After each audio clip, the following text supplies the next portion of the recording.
كباتن الواد خاف ومشي والله. كابتن أيمن محمدي لاعب النادي الإسماعيلي، ألف سلامة. عاوزين نطمن جماهير النادي الإسماعيلي عن إصابتك وإمتى إن شاء الله هترجع للفرقة.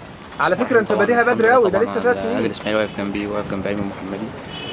بالنسبة لموضوع الإصابة دوت، يعني كان عندي إصابة في وتر أكيلس بتقعد من 4 شهور 6 شهور. الحمد لله دلوقتي بقالي بتاع 4 شهور.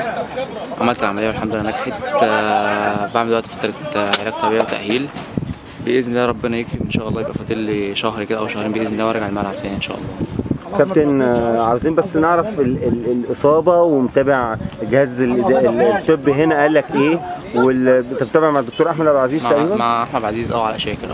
طب احنا عاوزين نعرف بس الاصابه جات لك ازاي، او وجهاز الطبي هنا قال لك ايه، والدكتور احمد عبد العزيز قال لك ايه؟ لا والله الاصابه يعني حاجه بتاعت ربنا، مش يعني ما كانش فيه سبب. يعني وتر اكيلس اتقطع لوحده، ما كانش فيه سبب خالص، ولا كان فيه التهابات ولا كان فيه اي حاجه خالص. بالنسبه للدكتور احمد عبد العزيز قال لي يعني هي اصابه وارده اللي هي تيجي لاي حد. الحمد لله هي جت على قد كده. القطع كان جامد شويه، بس الحمد لله ربنا ستر يعني الحمد لله.